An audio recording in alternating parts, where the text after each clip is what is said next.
नमस्कार, मैं रीना तिवारी स्वागत करती हूँ अपने आज के इस क्लास में। और आज के इस क्लास में हम लोग हॉर्नबिल सेक्शन से क्लास 11th का पोएम चाइल्डहुड पढ़ेंगे, जो मार्कस नैटन के द्वारा कंपोज किया गया है। जैसा कि आप जानते हैं कि चाइल्डहुड से ही पता चल जा रहा है कि ये जो चैप्टर है वो बचपन के बारे में ही होगा। तो देखिए, इस चैप्टर में जो है पोएम में जो पोएट हैं वो बचपन के बारे में बात करते हैं कि उनका बचपन कहाँ चला गया। सवाल करते हैं कि बचपन कहाँ चला गया, कब चला गया, कहाँ पर गया। ये तमाम तरह के क्वेश्चन जो है वो करते हैं। तो चलिए स्टिंजा की शुरुआत करते हैं कि कैसे उन्होंने बचपन के बारे में सवाल किया है, क्वेश्चन किया है। देखिए, वो कहते हैं फर्स्ट लाइन में, when did my childhood go. When did my childhood go, मेरा बचपन कब चला गया। When did my childhood go, मेरा बचपन कब चला गया। Was it the day I ceased to be 11, क्या ये वो दिन था जब मैं 11 कंप्लीट कर चुका था, यानी कि मैं अब 12वीं में प्रवेश कर चुका था। Was it the time I realized that hell and heaven could not be found in geography, right. आगे पोएट कहते हैं, Was it the time, क्या ये वो दिन था, क्या ये वो समय था। When I realized, कि जब मुझे एहसास हुआ, that hell and heaven could not be found in geography, कि इस धरती पर, इस धरा पर, इस ज्योग्राफी पर कोई हेल और हीवन जो है वो नहीं होता है। यानी कि हेल और हीवन किसी ने देखा नहीं है। पोएट के अकॉर्डिंग हेल और हीवन किसी ने देखा नहीं, बस नाम सुना है। तो ये कहते हैं कि क्या वो दिन था जब मैंने महसूस किया कि वास्तव में कोई हेल हीवन नहीं होता है, बल्कि ये तो एक इमेजिनेशन होता है, एक कल्पना होती है, एक बातें होती हैं, कहानियाँ होती हैं। तो राइटर ये कहते हैं कि पोएट ये कहते हैं कि क्या ये वही दिन था जब मुझे एहसास हुआ कि हेल और हीवन तो होते ही नहीं हैं। इस ज्योग्राफी पर, धरती पर कहीं जो है हेल हीवन जो है वो देखा पाया नहीं गया है। And therefore could not be, ये देखिए लाइन उसी से जुड़ा हुआ है, हेल और हीवन से, कि जो होता ही नहीं है, यानी कि जिसको अभी तक पाया नहीं गया हेल और हीवन के बारे में। वाज दैट डे, क्या ये वो दिन था। वाज दैट द डे, क्या ये वो दिन था जब मेरा बचपन जो है वो चला गया। चलिए एक बार फिर से देखते हैं इस स्टेंजा को। पोएट कहते हैं, when did my childhood go, मेरा बचपन कब चला गया। Was it the day I ceased to be 11, क्या ये वो दिन था जब मैं 11 वर्ष का कंप्लीट करके 12th में प्रवेश किया था। Was it the time I realise that hell and heaven could not be found in geography and therefore could not be, क्या ये वो दिन था जब मुझे एहसास हुआ कि हेल और हीवन इस धरती पर होते ही नहीं, ज्योग्राफी पर कहीं इनका नामो निशान नहीं है और ये कहीं पाए नहीं जाते हैं, यानी कहीं ये एग्जिस्ट जो है वो नहीं करते हैं। वाज दैट द डे, क्या ये वही दिन था जब मेरा बचपन चला गया। तो उम्मीद है आपको पहला स्टेंजा समझ में आया होगा। आगे के स्टेंजा को देखते हैं।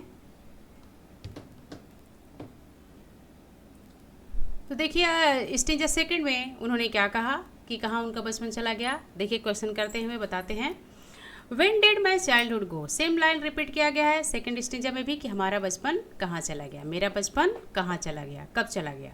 When did my childhood go, मेरा बचपन कब चला गया। Was it the time I realise that adult were not all they seems to be, क्या ये वही समय था जब मुझे एहसास हुआ कि जो एडल्ट होते हैं वो वैसे नहीं होते हैं जैसे कि वो दिखते हैं, जैसे सिम्ड करते हैं, जैसे अपीयर करते हैं वैसे वो दिखते नहीं हैं। They talk of love and preach of love, वे प्रेम की बातें करते हैं, प्रेम पर उपदेश करते हैं, प्रेम के बारे में सोचते हैं। But did not act so lovingly, लेकिन उतनी प्रेममयी बातें जो है वो करते नहीं हैं, एक्ट जो है उनका उतना प्यारा जो है वो होता नहीं है। वॉज दैट द डे, क्या ये वही दिन है जब मेरा बचपन जो है वो चला गया। एक बार फिर से देखते हैं इन लाइनों को। When did my childhood go, right. Poet कहते हैं कि कब मेरा बचपन जो है वो चला गया। Was is the time I realise that adult were not all they seems to be, क्या ये वही समय था जब मुझे एहसास हुआ कि जो एडल्ट होते हैं, जो बड़े लोग होते हैं, were not all they seems to be, वो वैसे नहीं होते हैं जैसे वो दिखाई देते हैं, बिल्कुल अलग होते हैं। हिपोक्रेटिक जो होता है वो हिपोक्रेट्स की जो बात करते हैं। दे टॉक ऑफ लव, वे प्रेम की बातें करते हैं। प्रीच ऑफ लव, प्रेम की उपदेश देते हैं। But did not act so lovingly, लेकिन उनके काम उतने जो एक्ट जो होता है उनका वो उतना लविंगली नहीं होता है, उस तरह की बातें जो है वो सिर्फ करते हैं, उतने काम जो है वो सही ढंग से करते नहीं हैं, उतना प्रेम उनके काम में एक्शन में जो है वो दिखाई नहीं देता है। बस वो जो है उपदेश दिखाई प्रीच करते हैं, उसको फॉलो नहीं करते हैं। तो इस तरह से पोएट ये कहना चाहते हैं कि क्या ये वो दिन था जब मुझे एहसास हुआ कि अडल्ट जो होते हैं जैसे होते हैं वैसे दिखाई नहीं देते हैं। ठीक है, यानी कि कहने ये चाहते हैं कि लोग प्रेम की बातें करते हैं, प्रेम पर बहुत उपदेश देते हैं, लेकिन बात जब आती है तो वो उनके अंदर उस तरह की प्रेममय बातें जो है वो दिखाई नहीं देती है, उनके एक्शन जो है उससे जुड़े हुए नहीं होते हैं। तो ये था हमारा सेकंड स्टेंजा। तीसरा स्टेंजा देखते हैं क्या बताया है पोएट ने। सेम क्वेश्चन यहाँ रिपीट किया गया है इस लाइन में। पोएट कहते हैं when did my childhood go, when did my childhood go, मेरा बचपन कब चला गया। When did my childhood go, मेरा बचपन कब चला गया। Was it when I found mine was really mine. देखिए कितनी अच्छी बात कही है। वो कहते हैं was it when I found my mind was really mine, क्या ये वो समय था जब मुझे एहसास हुआ कि मेरा जो माइंड है, यानी कि मेरी जो सोच है, विचारधारा है, जो थॉट्स हैं वो खुद मेरे अपने हैं, यानी कि मैं भी अब सोच सकता हूँ, विचार कर सकता हूँ। To use whichever way I choose, और जिस तरह चाहे मैं उसका इस्तेमाल कर सकता हूँ, तार्किक बन सकता हूँ, विवेकशील बन सकता हूँ, अपने विचारों को स्वयं निर्माण कर सकता हूँ। जैसा कि जानते हैं कि बचपन में किसी भी बच्चे को जो चीज़ कहा जाए कि सही है वो सही मान लेते हैं, अगर किसी को गलत कहा जाए तो उसे गलत मान लेते हैं, चाहे वो सही हो या ना हो, या गलत हो या ना हो। जो हम बच्चे को सिखाते हैं वो बच्चे जो है वो उसी को सही और गलत जो है वो मानते हैं। लेकिन जैसे जैसे हम बड़े होते हैं तो हमें पता चल जाता है कि हमारे लिए क्या अच्छा है, क्या बुरा है, या क्या चीज़ अच्छी है, क्या चीज़ बुरी है, उसकी समझ जो है हमारे अंदर धीरे धीरे आ जाती है। तो इस तरह से इस स्टेंजा में पोएट यही कहते हैं कि when did my childhood go, कि मेरा बचपन कब चला गया। Was it when I found my mind was really mind, क्या ये वही समय था जब मुझे एहसास हुआ कि मेरे जो माइंड है, यानी कि मेरे सोच विचार जो है, मेरी थॉट्स जो हैं वो वास्तव में मेरे हैं। To use whichever I choose, और चाहे से चाहो मैं उसका इस्तेमाल जो है वो कर सकता हूँ, यानी कि मैं भी अब स्वतंत्र रूप से अब सोच विचार जो है वो कर सकता हूँ। अब मैं किसी की बातों में आने वाला नहीं हूँ, यानी कि अब बचपन मेरा ख़त्म हो गया है, अब मैं किसी की बातों में नहीं आ सकता, मुझे सही और गलत का पहचान जो है वो हो गया है। Producing thought that we are not those of other people, अब मेरे अंदर जो है अपने खुद के विचार प्रोड्यूस करने की क्षमता आ गई है, ना कि दूसरों की, यानी कि अब मैं दूसरों के विचारों पर निर्भर नहीं हूँ, अपने विचारों को मैं अब प्रोड्यूस जो है वो कर सकता हूँ, अपने अपने थॉट्स को मैं जो है वो क्रिएट कर सकता हूँ। But my own and mine alone, writer ये कहना चाहते हैं, कहते हैं कि मेरे विचार जो हैं वो मेरे हैं, सिर्फ मेरे हैं, यानी कि अब मैं दूसरे के विचारों पर अब निर्भर नहीं हूँ।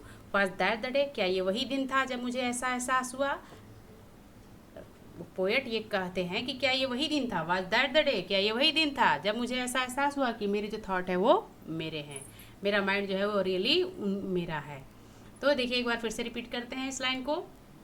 पोएट कहते हैं when did my childhood go, मेरा बचपन कब चला गया। Was it when I found my mind was really mind, to use whichever I choose, क्या ये वही दिन था जब मुझे एहसास हुआ कि मेरा जो दिमाग है, मेरी जो सोच है, मेरी जो क्षमता है, थॉट्स हैं वो वास्तव में मेरे हैं, जैसे चाहे मैं उसका इस्तेमाल कर सकूं। Producing thought that we are not those of the other, और ऐसे विचारों को प्रस्तुत करूं जो कि दूसरे का ना हो बल्कि मेरे हो, मेरे खुद के अपने विचार हो, क्या ये वही दिन था जब मेरा बचपन जो है वो खो गया। तो इस तरह से ये तीसरा स्टेंजा था। फोर्थ और लास्ट स्टेंजा देखते हैं क्या कहा है उन्होंने। तो देखिए फोर्थ और लास्ट स्टेंजा में क्वेश्चन थोड़ा सा अलग है। अभी जो हमने 3 स्टेंजा पढ़ा, फर्स्ट सेकंड थर्ड, इसमें उन्होंने क्वेश्चन किया था when did my childhood go, when did my childhood गो, ऐसा क्वेश्चन उन्होंने किया है। लेकिन इसमें आकर उनका क्वेश्चन थोड़ा सा चेंज हो जाता है। वो कहते हैं where did my childhood go, where did my childhood go, कि मेरा बचपन जो है वो कहाँ चला गया। अभी तक कह रहे थे कब चला गया, कब चला गया, लेकिन लास्ट में कहते हैं कि कहाँ चला गया। कहते हैं where did my childhood go, मेरा बचपन कहाँ चला गया। It went to the some forgotten place, ये कहीं एक अनजान जगह पर चला गया, यानी कि मेरा बचपन एक कहीं अनजान जगह पे चला गया। That's hidden in infants face, that's all I know, और कहते हैं जितना मुझे समझ है मैं ये जानता हूँ कि that's hidden in infants face, कि यह किसी नवजात शिशु के, किसी छोटे बच्चे के चेहरे के पीछे जो है वो छिप गया है। यानी कि हमारा जो बचपन है वो किसी बच्चे के अंदर जो है वो समाहित हो गया है, हम उसमें जो है अपना बचपना जो है वो देख सकते हैं। दैट्स ऑल आई नो, इतना मुझे पता है। तो इस तरह से फोर्थ और लास्ट स्टेंजा में पोएट ने बताया है, क्वेश्चन किया है where did my childhood go, कि मेरा बचपन कहाँ चला गया। अभी तक पूछा था उन्होंने कब चला गया, कैसे चला गया, और अभी उन्होंने कहा है कि अब हमारा बचपन जो है वो कहाँ चला गया। अब खुद ही जवाब देते हैं, it went to those forgotten place, लगता है कि ये किसी अनजान जगह पे चला गया जो हमें पता ही नहीं है कि कहाँ चला गया। लेकिन कहते हैं that's hidden in infant face that I know, जितना कि मैं जानता हूँ कि ये जो किसी छोटे नवजात बच्चों के, छोटे बच्चे के चेहरे के पीछे जो है, जो उसकी मासूमियत के पीछे जो है उनका बचपन जो है वो छिप गया है, वहाँ जाकर जो है वो रुक गया है। तो इस तरह से पोएट जो है इस पोएम में जो है चाइल्डहुड की बातें करते हैं, बचपन की बातें करते हैं, प्रोसेस ऑफ ग्रोइंग अप की बातें करते हैं, और कैसे जो है प्रोसेस होता है, और इस तरह से वो अपने बचपन की तलाश करते हैं। बचपन जो कि इनोसेंस से भरा होता है, फुल ऑफ इनोसेंस होता है, और इसके लिए जाना जाता है, और ये समय बहुत ही अच्छा समय माना जाता है जीवन का। तो इस तरह से मार्केट लाइसेंस का एक बहुत ही महत्वपूर्ण पोएम था और बहुत ही अच्छा पोएम था। उम्मीद है आपको पसंद आया होगा। अगली क्लास में फिर से मिलते हैं, तब तक के लिए धन्यवाद।